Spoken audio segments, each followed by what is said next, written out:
You're listening to the Show We Go Baseball podcast.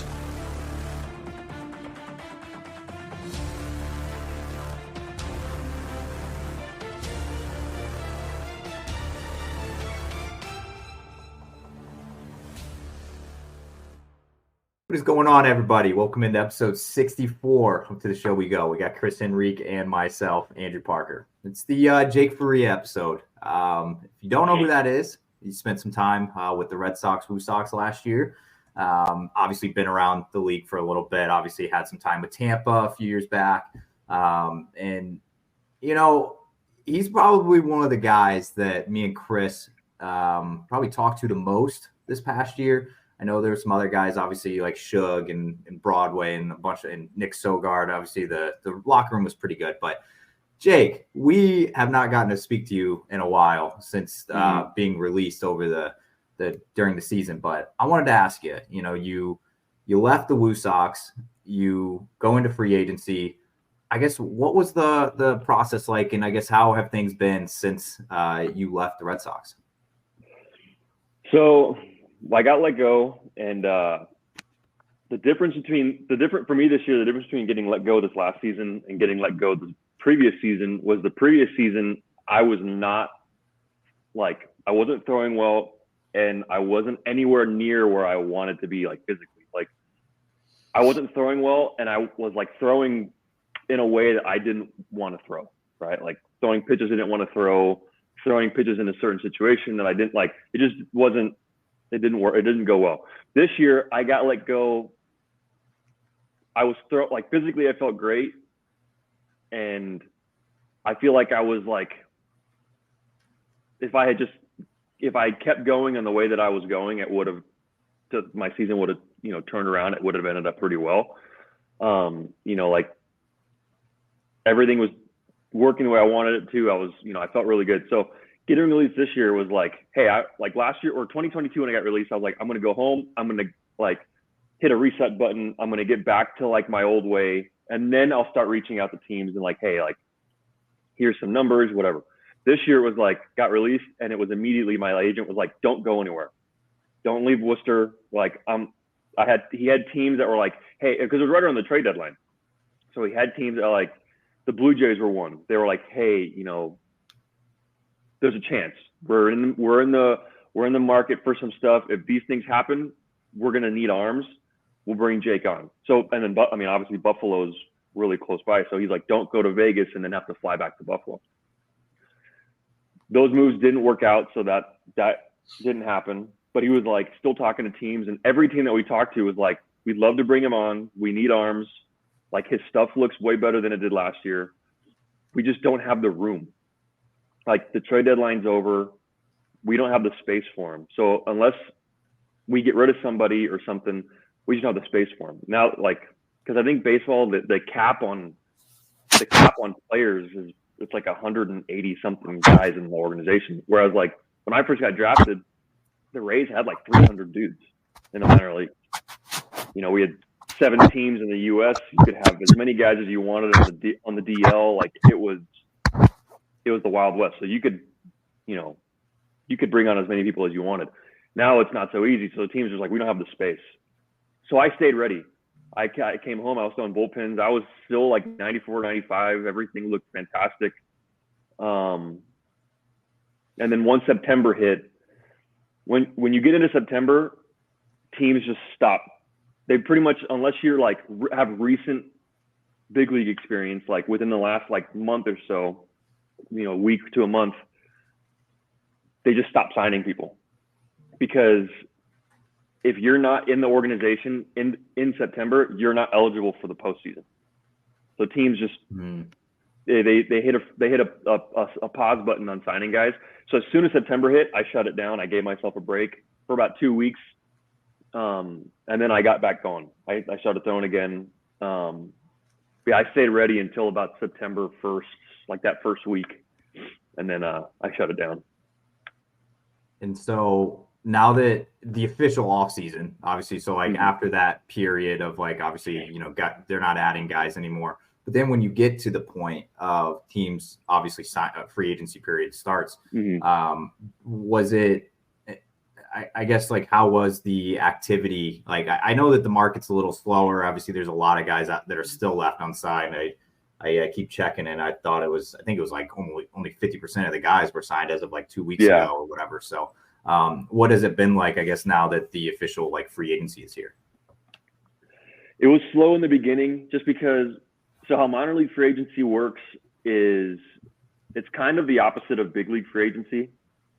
Like, obviously, like Shohei is like the unicorn. Like, he was going to sign before anybody, right? But what happens is big league free agency, you have a lot of like smaller free agents that sign early, right? The guys that are getting $1 to $5 million, like they're the smaller 1-year deals, right? They sign pretty early. The big time free agents typically sign a little later, right? Their contracts are more extensive, all that. Minor league free agency is the opposite. Their big time minor league free agents sign super early. So like you have tiers of minor league free agency. You have like your tier 1 guys are going to be the guys that sign within the first month of minor league free agency. Then you have your tier 2 guys and your tier 3 guys who are kind of like the tier 2 are the fillers, and then the tier 3 are like, okay, we didn't get our filler, we're going to go and get the next guy, right? The first couple of years that I was a minor league free agent, I was a tier 1 guy. I recent big league experience, like I was still throwing I was still throwing pretty well. So I signed super early. Like I signed with the Angels like the first month or month and a half of minor league free agency, right? The Twins took a little bit longer because of the lockout, but like I still signed relatively early. Now I'm kind of in like the next tier of like, okay, they're going to go out and get their guys, and then whatever room is left and they need somebody to fill in and see how they shake out, I'm that guy. So that's where I'm at right now. And like you said, there's a ton of bigger free agents that still haven't signed. There's a ton of like tier 1 minor league free agents that haven't signed yet either. So it's just taking a little longer. And the other thing too is last year when I signed with Boston, I signed after a pro day. I went through in front of all the teams. I signed with the Red Sox 2 weeks later.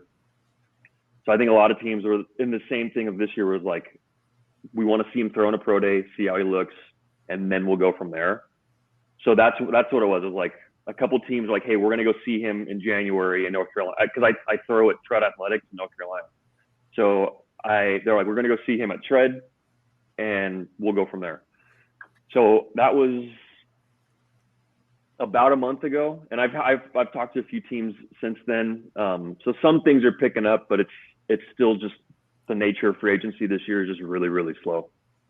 Do you get the sense though that free agency is really gonna start to change though? Because like to your point, you were kind of breaking down the tiers and how it's working for minor league players. It almost seems like if you're either not a superstar or to your point, that $1 to $5 million a year player, everybody else it's like a big time dogfight now to secure a job. Yeah. So that's what it looks like from like our perspective. I just was curious if that's what it maybe feels like now. Yeah, I think if you look back 5, 6, 7 years ago, that's when it kind of started to shift a little bit where you'd have like, I remember 2017, I played with Tommy Hunter, right? And he was a minor league free agent, made the team out of spring training, had an amazing season, and then signed a 2-year, like $18 million deal, right?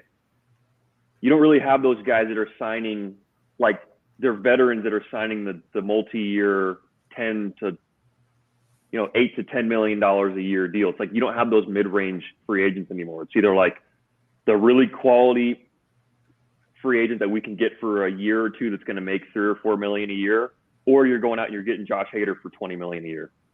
Like it's the guys in the middle, their job is being done by committee, right? Hey, we're going to get this rookie to come in and do the job well for a month. And then as soon as he starts to struggle, we'll bring up another guy to do the job for the next month. And it's like coming up with Tampa, that was normal to me because that's just like we were a smaller market. We had to piece things together, and they've been successful doing it that way. So I think a lot of other teams are just kind of following suit and just saying like, hey, there's certain jobs that can't get done by this guy, right? Like younger guys just can't, we're not going to entrust this job to them. we're going to get an older free agent that can go out and, you know, get this done. And then the stuff in the middle will fill in with the young guys. Yeah, it's definitely because you see, like, for example, like for us, you know, with covering like the Sox and things like that, they make a lot of these wide range moves, a lot of, you know, versatile infielders, and you get, you know, fan, you know, blowback of why do they need another catcher? Why do they need another but it's to your point. Right. There are some guys that are going to be probably part of the equation 6 weeks. That kind of caps off. You got on to the next, and it's just kind of how the rosters are being built. It's definitely, you know, for like me, like I kind of stay super in tune to like the roster constructions and of how teams do it. And it seems like a lot of people are trying to copy that race format or even like the Dodgers piece, but it's starting to, it's from like just take away from like covering the team, like from a fan side of it, to see guys like we're at right now, a guy like Jordan Montgomery and Blake Snell are still unsigned. You know what I mean? Right. They're literally less than 3-4 days from when dudes are going to start reporting. And to me, that's crazy. Like, how do you, I mean, you know, you're going to get a job, but like you went all off season. I'm sure there's various reasons as to why that is remaining the way that it is. Right. It's crazy just how it shifted so much in the last 5 years. Yeah. It's nuts. I mean, I just remember like being with Tampa, like when Blake won his first Cy Young. And it was like he came into spring training the next year, and pretty quickly, it was like 3 weeks. It was like the Rays like threw money at threw a that big extension. It was like 5 years, 50 million or something like that. Right. Where it was like, that was extremely, the Cy Young is what pushed it over the edge, right? It's what got him paid. Whereas like this year, it seems to be like, okay, like a lot of what I see is like, yeah, he's got 2 Cy Youngs, but everybody's saying like there's underlying things that like keep people from pulling the trigger. And it's like, I don't like, to me, like underlying stuff doesn't matter when you go out and you put up a 200, he had 180 or something. I don't know how many innings he had this year, but like you have a 2 ERA, like underlying stuff doesn't matter when you're going out and you're getting the job done at the end of the day. Like, I don't know. It's just I don't know. The free agency is just crazy right now. The way that they're handling everybody. I mean, there's a ton of big market guys that are, you know, Liam Hendricks is on sign. Like, I think he's a free agent still, isn't he? Like, one of the best closers one of the best relief pitchers the last, 5+ years. He's, there's no reason why he should be a free agent, but just the way that it's working right now is it's just weird. Yeah, 180 innings on the dot for him, and led the league with the least amount of walks at 99. Just so 2.25 ERA, 14-9. I know people are like, wins. You guys look at wins still. I know, like, it's still a thing. It's not like, whatever, but still, 2-time Cy Young Award winner doesn't have a job yet. I just think it's nuts. Right. It's just it's weird. And it was just one of those years where he was really, really good. And like you said, some people still look at wins. Okay, yeah, 2020 or 2018 when he won, he had 20 wins, but we were in Tampa. We won 90 games that year. So it's just some things don't really they're not a huge part of the equation. He still won double-digit games. Like, he still had a good season. So I don't know. It's just crazy how things are shaking out right now. I want to kick it back to you and I guess the 2023 year. I just took a peek at this, and your usage was like all over the place. I think you started off as a reliever, and then they had you start some games. They stretched you out a little bit, start some games. Then you went back to the bullpen. Then you went back to starter, and then you got called up. Then you went back to the bullpen once you got back to Worcester. It's like, did that how was that? Did it affect you at all? Like, just having to do stretch out, then have to go back to the bullpen type thing. Like, did that affect you at all? So that's such a good question, because that's part of the reason why the last couple of years have gone the way that they've gone, is because coming up with Tampa, I was a starter. 99% of my career at the Rays, I was a starter. Really early in my career, I got hurt I like a minor thing, so they put me in the pen just to like limit my innings. And then when I got to the big leagues, a little bit of time in the pen. But I'd always tell myself, like, I'm a starter. I want to be a starter. I want to do this. Well, then I get moved to the pen, and 2019, I get moved to the pen. I start throwing really well out of the pen in Durham. Like, I had a month in Durham. I think I gave up like 1 run. I struck out like 30 dudes in a month. Like, I was leading the team in Durham in strikeouts out of the pen. Like, it was nuts. The minute I have a bad game, it's like, I can't do this. I don't like throwing out of the pen. It's like a month of great games. The minute I have a tough outing, I'm like, I want to be a starter again. I can't do this, right? But then I go to being a starter. I have four great innings, and then the 5th inning comes, and it's like, okay, I give up a couple runs. My outing's over. And I'm like, I like being in the pen because I can go 2 innings in my days. Like, it's almost like I put up a block of like going out there and being really good out of the like at either one, because I'm like, just when it comes down to it, is like making up an excuse of like, this is why I didn't throw well. So this year, that messed with me a lot because like my big thing coming into spring training was like, I'm just happy to have a job, really grateful to have an opportunity. And the minute that I started, like, it was like my 2nd or 3rd game of the year in Worcester that I had a tough outing out of the pen, I told myself, like, I'm not a reliever. Like, I can't do, like, it went away from being like, I'm grateful for the opportunity to go out there and work hard and take advantage of whatever opportunities you get. It was like, okay, I'm here. I can't do this. Like, I'm good at this part, right? But then I got the opportunity to start. And as soon as I had a tough outing there, I was like, well, in the pen, I always go like, there's the same thing. It was bouncing back and forth of like finding reasons why things didn't go well instead of just like embracing whatever it is and just running with it. So that was a big struggle this year of like, I get a little bit of traction. That was one of the reasons too this year in the big leagues that it didn't go, like my one game in the big leagues didn't go well, is because I got called up as a starter. They didn't tell me I was going to start, so this isn't anything on the Red Sox at all. I get called up. I had been starting in AAA, throwing relatively well, especially leading up to that point. I'd had a few really good outings, and then I go to the big leagues. We had 2 bullpen days the day after I pitched. So I was like, oh, I'm here. I'm stretched out to 6 innings.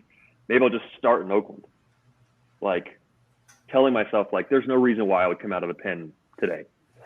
Like, the phone rings, it's me. I'm not prepared at all to pitch. I was just like, I figured like I was just going to be there, right? And then while it's happening, while the game is not going well, I'm telling myself, well, I should have been starting tomorrow anyway. I shouldn't even be in it. Like, it was just like telling myself, okay, this is why it's not going well. So whatever. Instead of just like, hey, you're here, your cleats are on, you're in uniform, be ready to get the ball whenever they call. That's not how I handled it at all. And I ended up throwing like crap. So I made it hard on myself this year, going back and forth to both. Is that I'm going to get to, I want to follow up on that, but there is one thing that has been a reoccurring theme on this podcast. We've had a lot of the guys that were in Worcester come on previously before you, and guys ranging from your throwing partner Broadway to Chase Shugart to Stephen Scott, just the names go down the list of that whole clubhouse pretty much. And a lot of them said the same thing in regards to having the ability to be around a guy like you, Greg Allen, Nico Goodrum, like the way that you guys set that locker room from the start of the year and let some of those younger guys kind of come into themselves. Like, I don't think you understand like how big that was for a lot of the guys that were in there, but my question would be like, how did you embrace, I guess, being like the guy, like the veteran guy that a lot of the guys in the room were like, okay, I'm going to look at Jake Faria for like either answers or like how to conduct myself?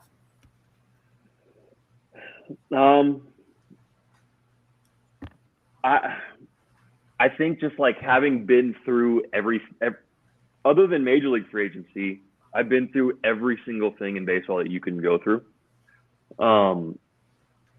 And my biggest thing was I had guys, when I look back, I had guys like that in the clubhouse when I was first in AAA. Like, 2016, I had Dana Eveland, who like been around the league for a long time, been on a lot of different teams. Same, had been through every single transaction, had been a really big guy in the big leagues, and then had been a non-roster invite who made the team out of spring. Like he'd been through everything, and we were actually locker neighbors in AAA in 2016. And he was a guy that like I could go to for anything, and never made me feel bad about any question that I had. No question was a bad question, and that helped me prepare for the year, like the time that I was in the big leagues. 2017 spring training, Tommy, we'll go back to Tommy. He was my locker neighbor in spring training, and it was the same thing of like, he would talk about like when he was a rookie, this is how things were, and this is where they saw changes needed to be made, and he was a part of making those changes. And so I had those guys around me when I was coming up, and it made my life easier once I actually got to the big leagues. And a really old school way is like, let guys go through it on their own. Like let them get there and just walk through fire on their own and see how they come out. And I'm not a huge proponent of like, hey, come up and just, you're a rookie, you run the clubhouse. Like I'm not a huge proponent of that. Like you got to earn your stripes, you got to like stuff like that. But I'm also not a huge proponent of making it to where they can't come in and perform either. Right? Like I don't want to see guys come in and they have a ton of promise, but because there's a certain culture in a clubhouse, they can't be themselves to a certain extent, and then they don't perform. So it's like I want to make it easy enough for them to go up, do certain things that they are expected to do as a rookie, but also be able to be themselves so that they can do well and they can stick. So it's like I want to help guys get to that point before they get to the big leagues. So when they get there, it's that much easier for them.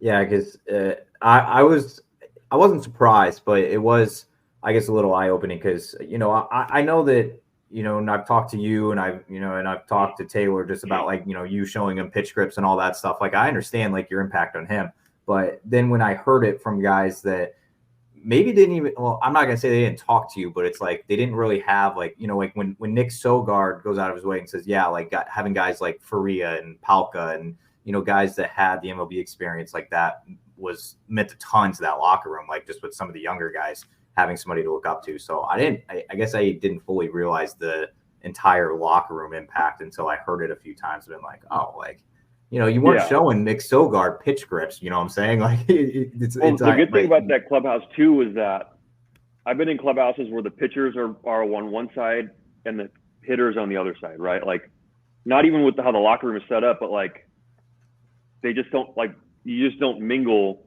Like position players and pitchers just didn't mingle really. And this year it wasn't like that. Like the whole team hung out away from the field. We all like everybody got along really, really well. Like, I mean, you saw like we played ping pong. Like everybody's playing against each other, whether you're really good or you're really bad. Like it was. Sorry, my wife's getting water. It's okay. It was just a really, really tight knit group that, like when I got let go, I even told my wife, I said, look, like I understand I'm getting let go because there's a lot of factors. I'm not throwing. Like my numbers aren't amazing. They're bringing in younger guys. They trade for guys. So I was upset to get let go, but more so because like I genuinely enjoyed being around that group, from the players to the trainers to the coaching staff. Like I really enjoyed being in that clubhouse.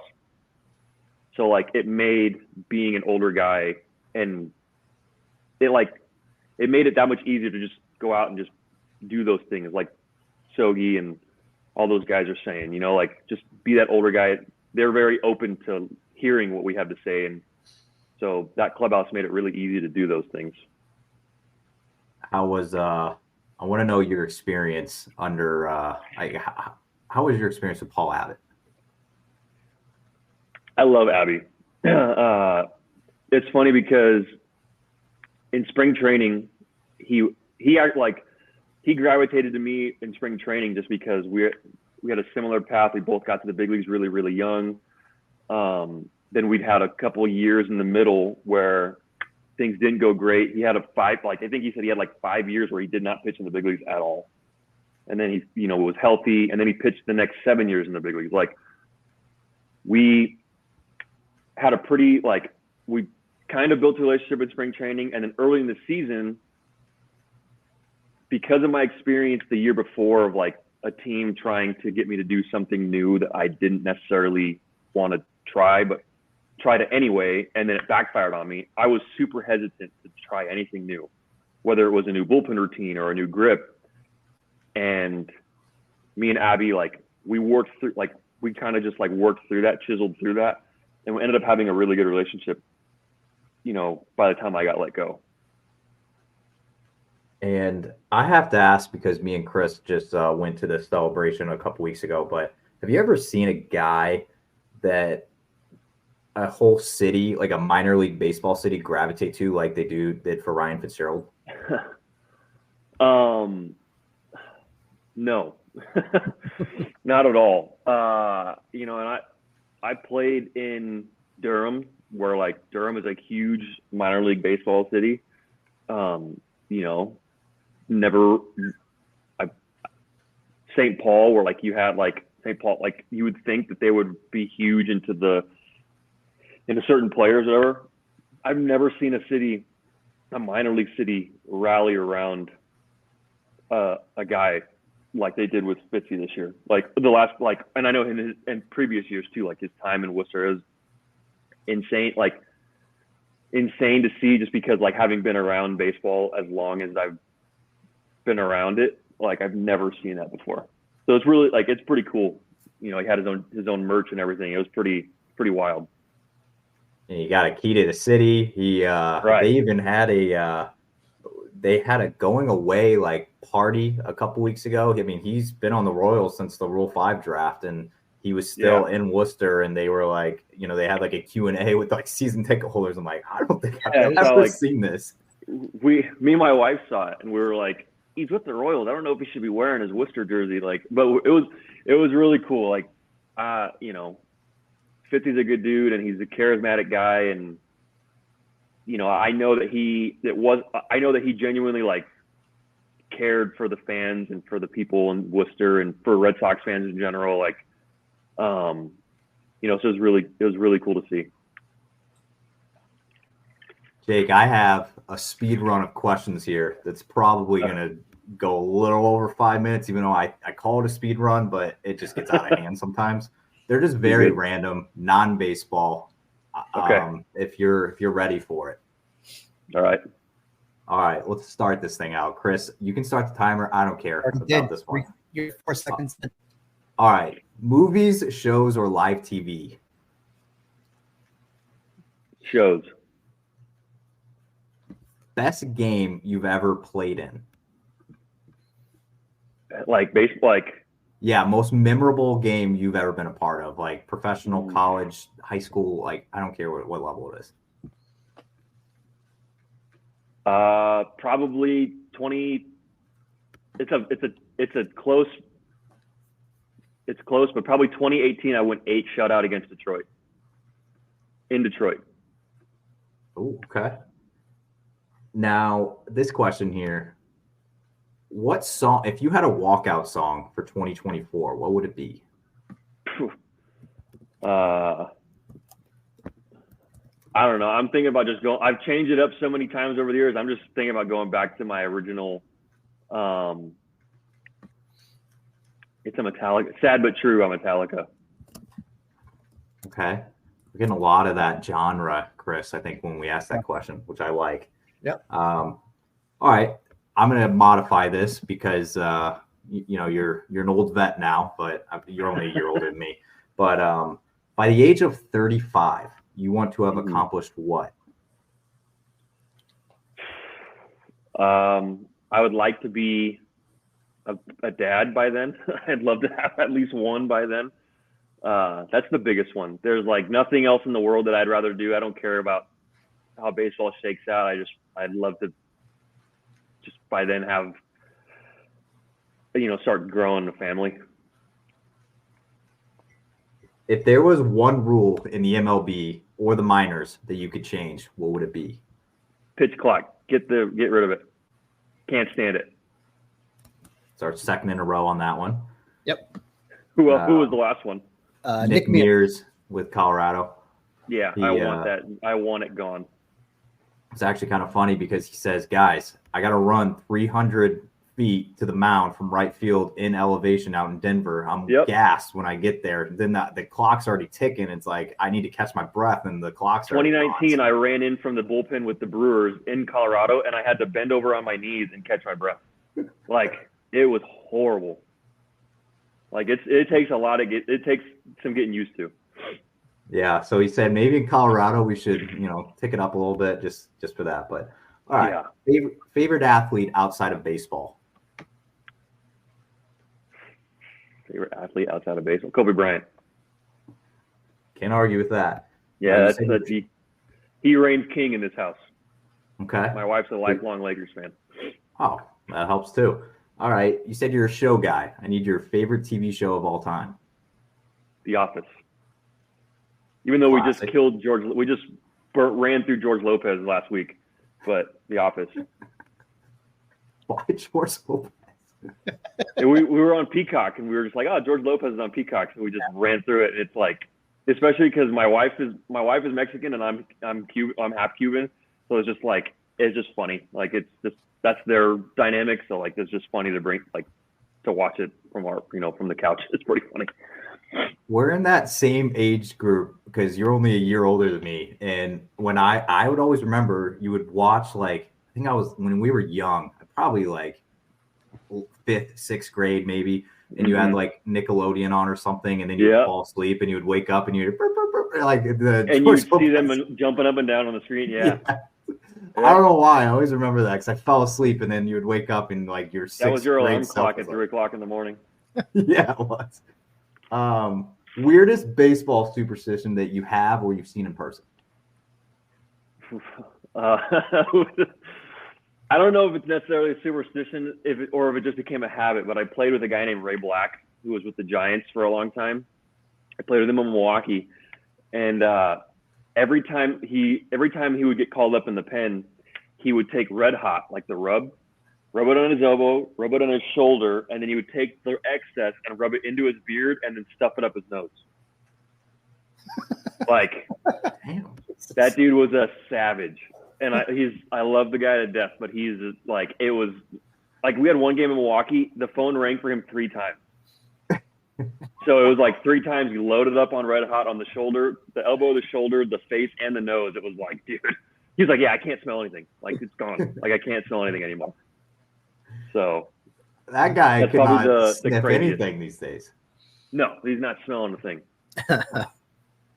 All right, this one might be tough for you because you've played in a few spots. You've played with a lot of teammates, but you got to try.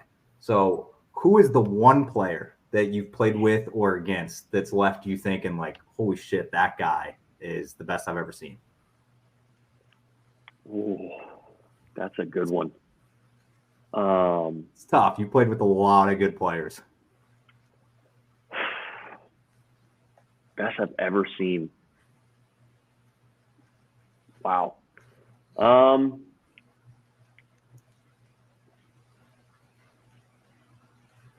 Honestly, like, probably Trey Turner. I witnessed him in 2014. We were in low A, and he had just got drafted, went straight to Fort Wayne with the Padres. He almost beat out a ground ball to the pitcher. Like, wow. And I was charging at home plate, and I can't remember who was throwing, but it was and it was a hard chopper. It was like hit hard back to the pitcher. And I'm like, oh, cool, easy, mark it down 1-3. And I look up, and he's like, it was like that at first base. It was like, dude. And then just playing against him and watching him over the years, it's like, I don't know if there is a more toolsy player in the big leagues. Like, and that's not a knock or anything, because there are guys that are toolsy that just can't put it together. This dude he's fast. He's got range in the infield. He's got crazy pop at the plate. Like, I've heard he's just a genuinely great guy to be around. Like, that's probably my pick. Nobody's going to argue with you about that pick. I mean, he's incredible to watch. I need a guilty pleasure of Jake Faria. Guilty pleasure. Oh, no. am literally that meme of like the boyfriend or husband that like criticizes the show my wife watches, and then I'm super invested.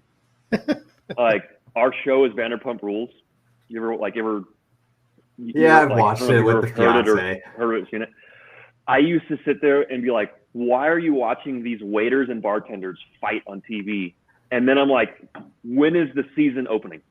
Like I'm so invested. So that's probably my guilty pleasure. That one hits home, man. That's my fiance is always watching something out there, and I'll be like, why are you watching this? This show's dumb. As I sit on this side of the couch and I'm started watching like 20 minutes. I'm like, why would he do that? Like, I'm like super invested. Like we had we've been to dinner at Sir, the restaurant from that show. Like, yeah, we've been to dinner there a bunch. We had our engagement dinner there. Like my wife celebrated her 21st birthday we see people from the show in the restaurant or like losing it. Like that's probably my guilty pleasure. Oh man, that one hits home. I'm gonna make sure the fiance does not hear that because I'm like, oh, I'm guilty of it. She like calls me out on it too, and she's like, why are you criticizing it? You're invested now. I'm like, oh, come on. Yeah, like, teetering that line, but all right. This one's an important one, Jake. I need your favorite fast food fried chicken chain. Raising Cane's. I love Chick-fil-A. Don't get me wrong. But a good like box combo from Raising Cane's, and like if I am feeling a sandwich, I just get extra Texas toast and I just make a sandwich out of it. Like that's probably my favorite. Can I interest you in Zaxby's? I've had Zaxby's before. Okay. The toughest thing about Zaxby's is we don't have it out here. Raising Cane's, you can get Raising Cane's everywhere. I'm pretty sure everywhere. Like I had it last year in Worcester, and we're just outside of Worcester, but like you're able to go anywhere and get it. Zaxby's is just harder to get to. Yeah, but I say that In-N-Out's my favorite burger. You can only get it on the West Coast and then in Texas. So I don't know. But Raising Cane's is my favorite. All right, while we're on the chicken kick here, are you a drums or flat guy? Flats. They rip one bone out and it just comes off easy. Okay. What's your go-to pregame snack? This year was the Uncrustables. This last season, we had a double header one day. I had 3 Uncrustables in the first game, and then I pitched, and then the next game I had 4. So I had 7 or 8 Uncrustables in one day. It got to the point where it became a thing in the clubhouse. It was if people saw me without one in my hand, something was wrong. I crushed them. It was really, really bad. Who was the other player, Andrew, that said that too? They said the Uncrustables. Who was the other player? I couldn't tell you. Yeah, it was pretty positive. It was some of the Red Sox too. I can't remember. Couldn't tell you. The nutritionist probably didn't like you though for that, but she would see me eating them. She's like, "Let's try to find a healthier alternative." I'm like, "No, I'm okay. I'll put healthy food around the Uncrustables, but I'm still going to eat Uncrustables." So actually, while we're on the food kick, you've been in a handful of clubhouses. How would you rate the food that the Red Sox provided to you guys in the clubhouse pre and post to other markets you've been in? On the minor league side or just overall? On the minor league side. Okay. Because there's some big league spreads that not good. But it was pretty good. The snack selection was good. The actual the pre and post game food is pretty good.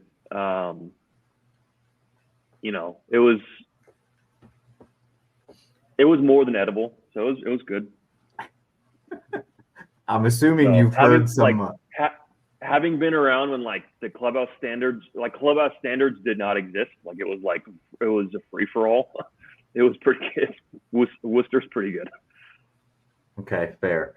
I had one last food related one on the speed run here. What's the worst topping to put on a pizza? I mean, I don't eat anchovies at all. Like I've tried it once and I cannot do it. A lot of people love to hate on pineapple on pizza. I don't eat pineapple on pizza, but I don't not like it. Probably anchovies. I can't stand anchovies on pizza. It's the second episode in a row. Nick Mears did the same thing, and Chris was like, "Never had one before." He's like, "Have you ever just poured a bunch of salt on your tongue and just like, yeah, I don't know, just like experience that?" No, So- I have literally like take a swig of some ocean, like some seawater, and that's it. Like that's pretty much what you're eating. All right, we're gonna